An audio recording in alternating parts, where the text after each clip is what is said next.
The task. 41 Action News reporter Dan Cohen met one of those families in Lee Summit. That's where he joins us live this morning to give us a behind-the-scenes look at how one family's doing this. How are they doing this, Dan? Good morning. Lindsay and Taylor, good morning. They're doing it with 4 kids in 4 different grades, all learning virtually. The Cox family here in Lee Summit gave us a look at their classrooms and what they've learned from their educators and this experience.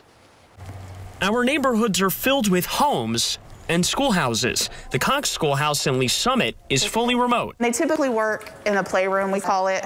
It's kind of been morphed into a schoolroom. Mila and Noah, 1st and 3rd graders at Summit Point Elementary, get to work. These instruments use sticks. With Father Andy working next door and Mother Melanie taking a break from her work to check in. They're handling it well most of the time, but I do think it increases some of their anxiety and making, timing and schedules, and even when we're trying to be calm, I think it is more stressful, especially for the younger ones. We know from the beginning that it's going to be a challenge.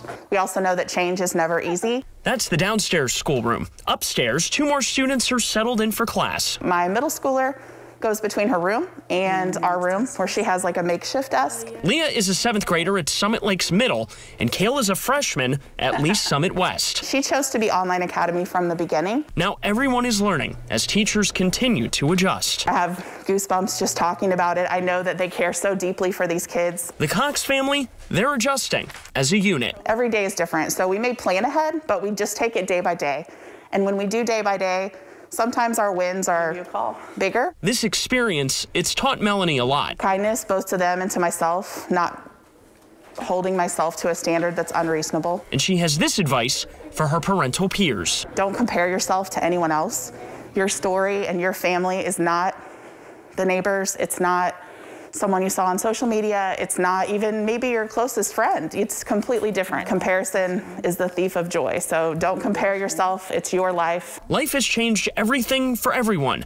But when she puts her kids to bed, Melanie says she reminds them that they're doing their part. It's a different experience for each of us, but someday when you remember it, you'll remember you helped people. We want to thank the Cox family for that behind-the-scenes look at how they're learning in 2020. Mila, Noah, and Leah were all in-person or hybrid since September. Before the district moved to virtual learning, they will be in that virtual model until at least the middle of January. Taylor and Lindsay, back to you. Comparison is the thief of joy. Amen Put to that that. on T-shirts, handed out to everyone. What an incredible thought from a hardworking family this morning, and one that we should all remember all day, every day. Yeah, not just this year. That's Absolutely. good life advice. Yeah, that family was just so welcoming to us. I don't know if you caught it. Mila actually wrote a welcome 41 Action News on her easel for us. Now, they haven't had a welcoming committee like that before, but just to see the 4 of them all learning in their own way. She was talking about, sometimes the wins are bigger. Sometimes that means they get through the lesson plan. Sometimes they have a meaningful meal together. It's a nice perspective from that family. Doing the best they can and doing a good job. Dan Cohen live for us. Thank you, Dan.